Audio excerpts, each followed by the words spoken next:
من يرد الله به خيرا يفقهه في الدين۔ اسلام امن و شانتی کا مذہب ہے۔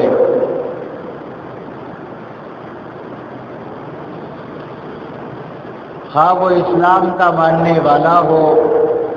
یا اسلام کا ماننے والا نہ ہو، اسلام دونوں کو امن دیتا ہے۔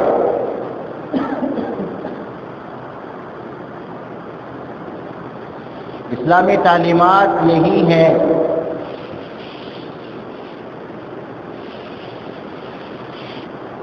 کہ ناحق کسی پر ظلم و زبردستی نہ کی جائے، اس پر بھی نہیں جو اسلام کو مانتا ہے اور اس پر بھی نہیں جو اسلام کو نہیں مانتا۔ اسی لیے رحمت دو عالم صلی اللہ علیہ وسلم نے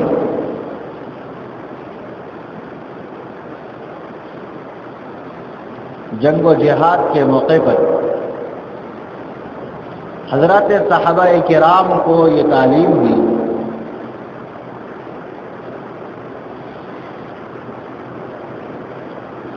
کہ بچوں پر، خواتین پر اور بوڑھوں پر ہاتھ نہ اٹھایا جائے،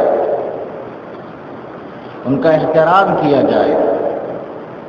اور اسی طریقے سے اللہ کے رسول صلی اللہ علیہ وسلم نے یہ بھی تعلیم دی کہ اگر دشمن ہمارے قبضے میں آ جاتا ہے تو دشمن کے ساتھ ناروا سلوک بھی نہ کیا جائے۔ مصلح کرنے کی ممانعت اللہ کے رسول نے فرما دی۔ اگر دشمن کو ختم کر دیا گیا اور ہمارا اختیار ہے کہ ہم دشمن کو جس طرح چاہے اس کے ریزے ریزے کر دیں، فرمایا اس موقع سے بھی اس کو مصلح کرنے کی اجازت نہیں ہے۔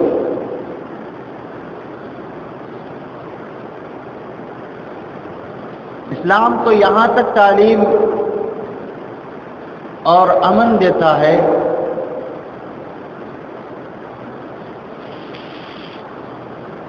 کہ جو مسلمان ہے، جو ایمان والا ہے، وہ اپنے مہمان کا اکرام کرے،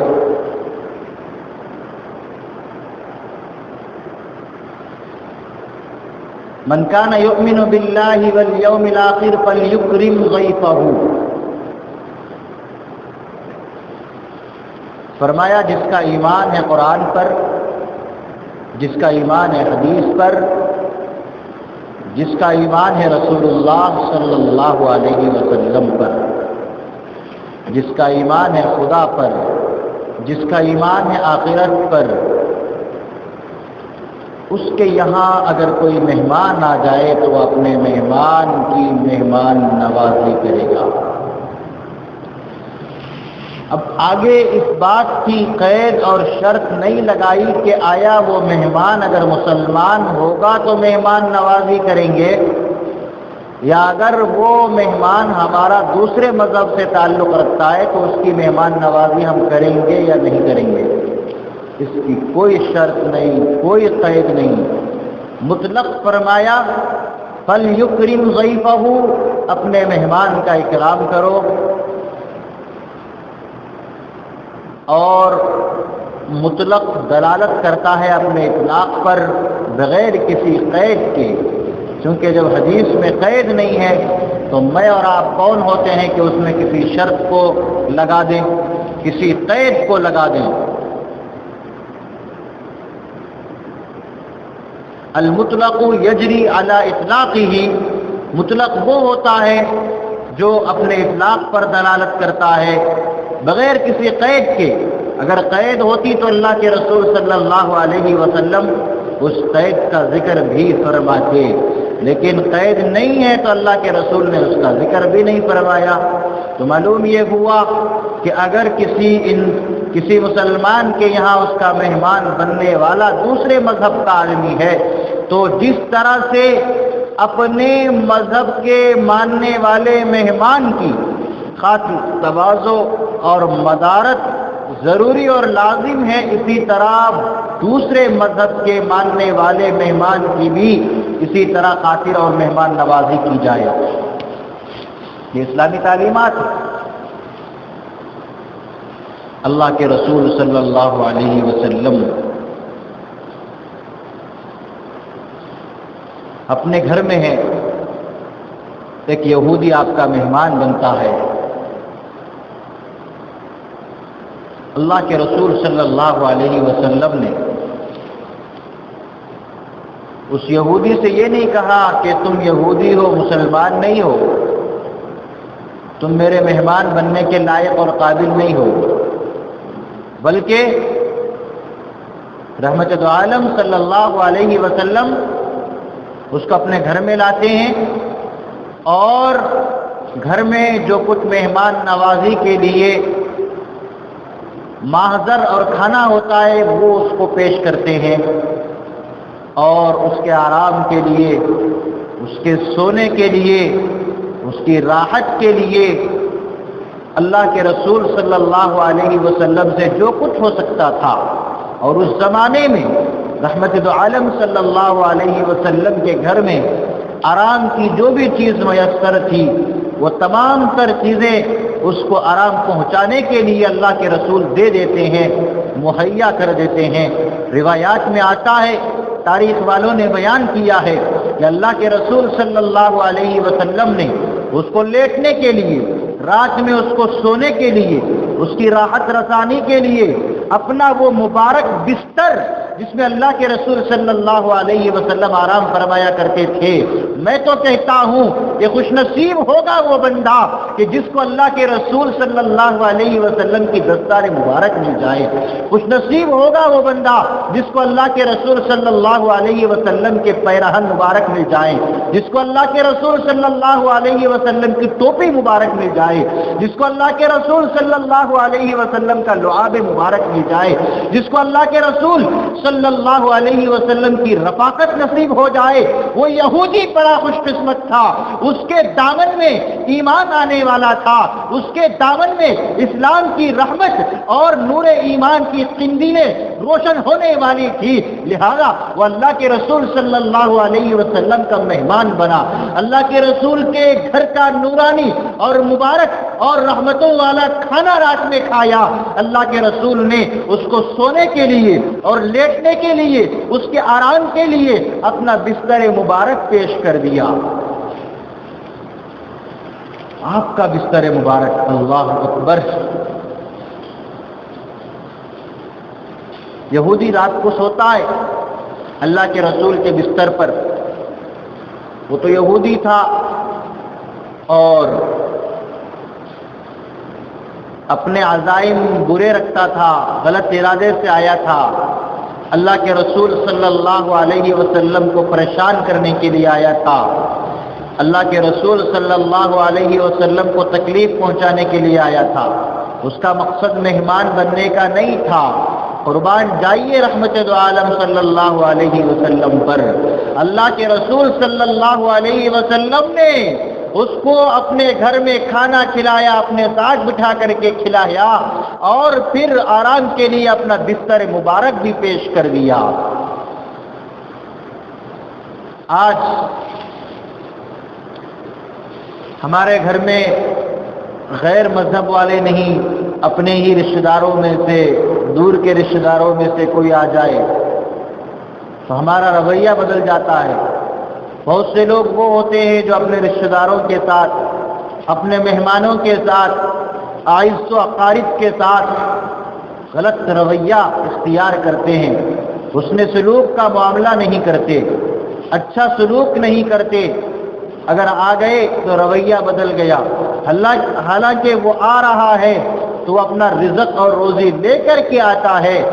روایات میں آتا ہے، کتابوں میں لکھا ہے کہ اگر مہمان آتا ہے تو میزبان کی خوش نصیبی ہے۔ حضرت ابراہیم علیہ السلام اس وقت تک اپنے دسترخوان پر کھانے کے لیے نہیں بیٹھتے تھے جب تک کہ آپ کے دسترخوان پر کوئی مہمان نہیں ہوتا۔ ایک مرتبہ آپ کے دسترخوان پر کوئی نہیں تھا، آپ گلی میں ڈھونڈنے لگے کوئی مسافر ملے اس کو بٹھا کر کے کھانا کھلا دوں۔ یہ حضرت ابراہیم کا معمول تھا، گئے دیکھا کہ ایک آدمی جا رہا ہے، اس کا ہاتھ پکڑا کہ بھائی چلو میرے یہاں، تم مہمان بنو اور ایک وقت کا کھانا تم میرے ساتھ کھا لو۔ حضرت ابراہیم علیہ السلام اس کو اپنے گھر لائے اور اپنے دسترخوان پہ بٹھایا۔ حضرت ابراہیم علیہ السلام نے اللہ کا نام لے کر کھانا شروع کیا۔ وہ آدمی جو آیا ہوا تھا، مہمان جو آیا تھا، وہ پارسی تھا، مجوسی تھا، آگ کو پوجنے والا تھا، تو اس کے مذہب میں جو بھی کلمات اور جو بھی جملے ہوتے ہوں گے کھانے سے پہلے، اس نے وہ ادا کر کے کھانے کا لقمہ اٹھانے لگا۔ حضرت ابراہیم علیہ السلام کو غصہ آ گیا اور اس کا ہاتھ روک لیا، کہنے لگے کہ تم میرے دسترخوان پر ہے اور تو غیر اللہ کا نام لے کر کے میرے دسترخوان پر اللہ کا رزق، اللہ کی نعمت کھائے گا، اس کو میں برداشت نہیں کر سکتا، میرے دسترخوان سے چلا جا۔ حضرت ابراہیم علیہ السلام نے اتنا کہا، وہ مجوسی آگ کو پوجنے والا حضرت ابراہیم علیہ السلام کے دسترخوان سے اٹھ کر کے باہر چلا گیا۔ حضرت جبرائیل کی آمد ہوتی ہے، اللہ تبارک و تعالی وحی دے کر کے حضرت جبرائیل کو بھیجتے ہیں اور کہتے ہیں جاؤ میرے خلیل سے کہتے نا،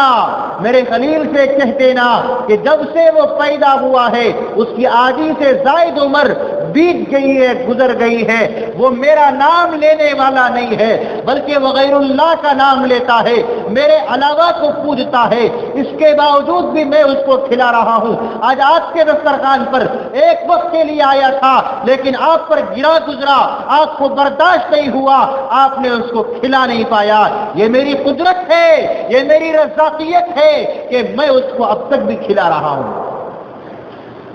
حضرت ابراہیم علیہ السلام کو تنبیہ ہوئی، پیغام آیا، جاؤ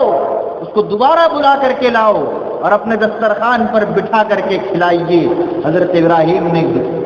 ابراہیم اس بندے کے پیچھے گئے اور جا کر کے معذرت چاہی اور پھر دوبارہ لا کر کے بڑے اعزاز و احترام کے ساتھ اپنے دسترخوان پر اس کو مہمان بنا کر کھانا کھلایا۔ سامعین محترم، یہ اسلامی تعلیمات ہیں، یہ اسلامی تعلیمات ہیں۔ آپ کو پوجنے والا مجوسی اور پارسی وقت کے نبی کے دسترخوان پر اور وقت کا نبی اس کو اٹھا دیتے ہیں کہ غیر اللہ کا نام لے کر کھاتا ہے،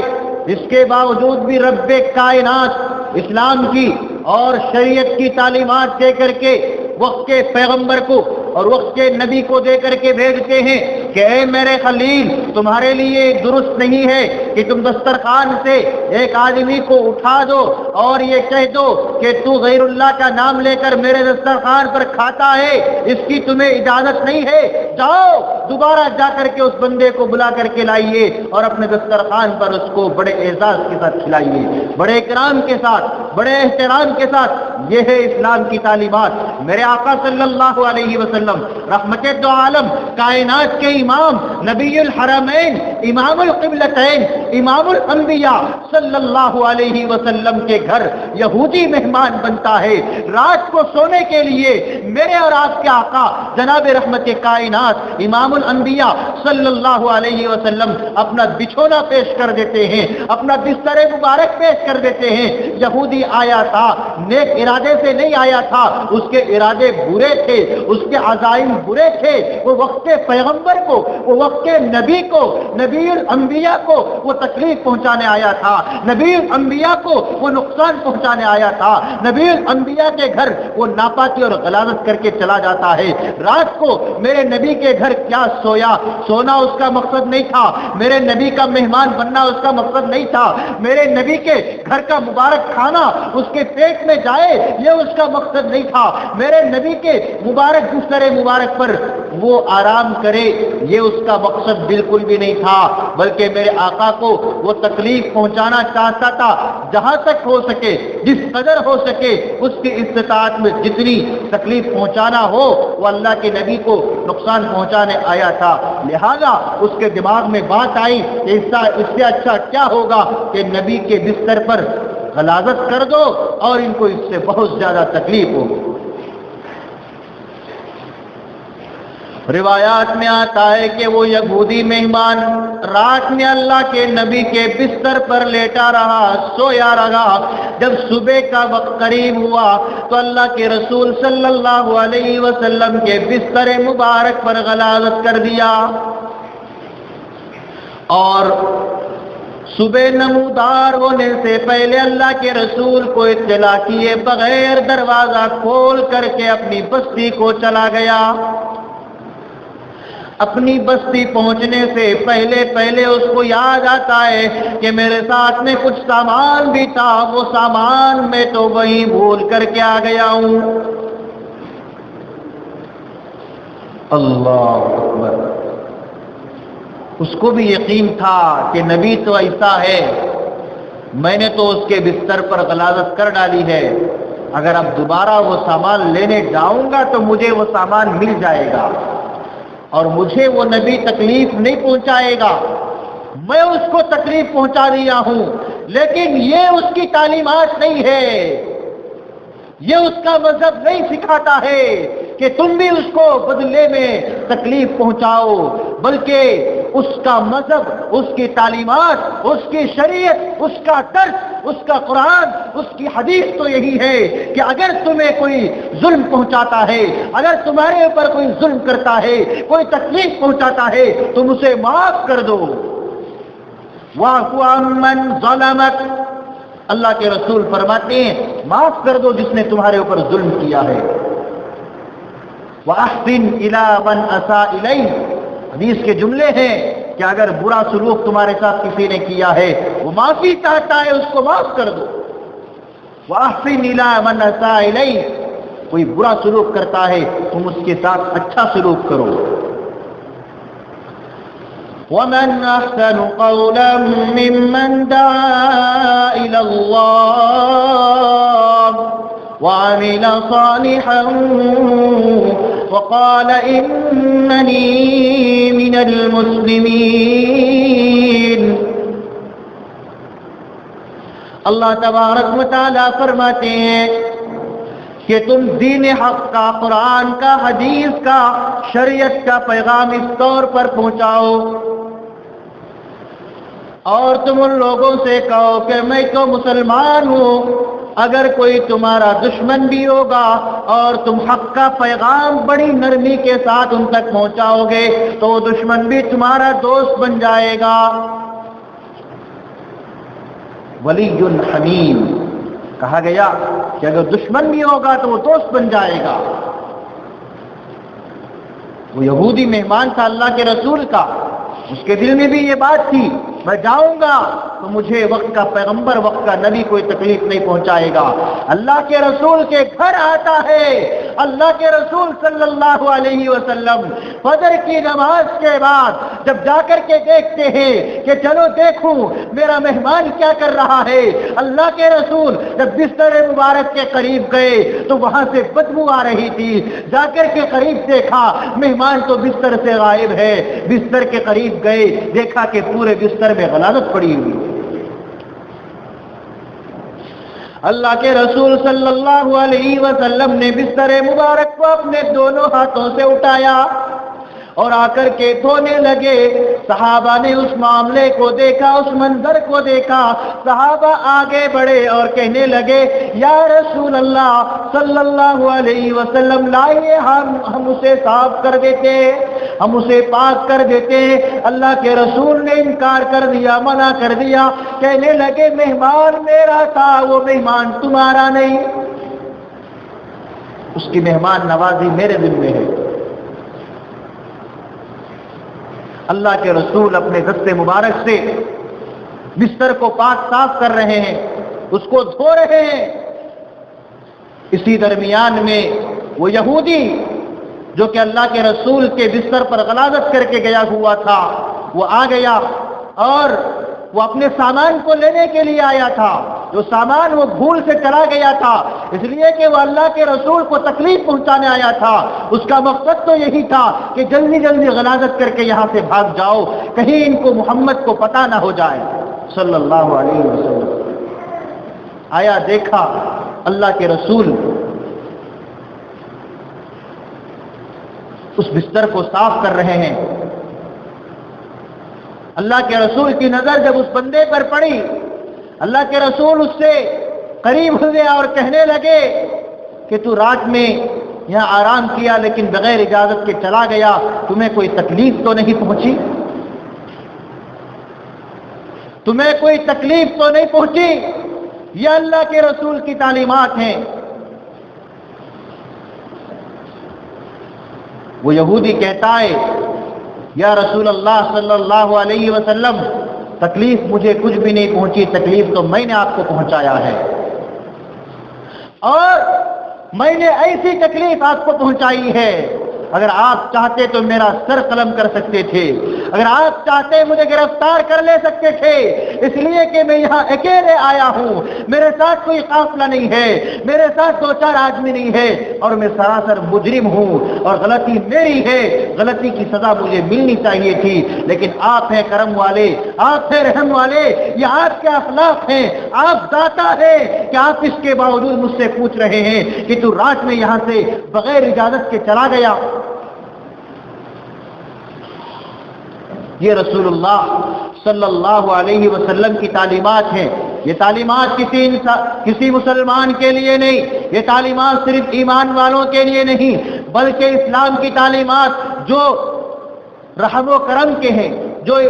حسن سلوک کے ہیں، جہاں ایک مسلمان کے ساتھ حسن سلوک کرنے کا جہاں معاملہ حکم دیا گیا، وہیں پر ایک غیر مسلم کے ساتھ، وہیں پر یہودی کے ساتھ، وہیں پر مجوسی کے ساتھ، وہیں پر پارسائی کے ساتھ،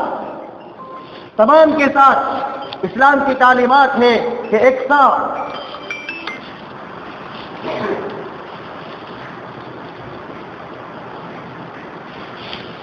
اسلام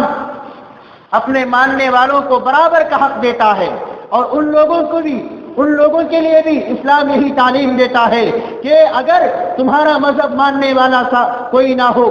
اور تمہارے مذہب کو وہ فالو نہیں کرتا ہو، اس کے باوجود بھی اگر وہ تمہارا مہمان بنتا ہے تو جس طرح ایک ایمان والے مہمان کی، ایک مسلمان مہمان کی تم مہمان نوازی کرتے ہو، ایسے ہی ایک غیر مسلم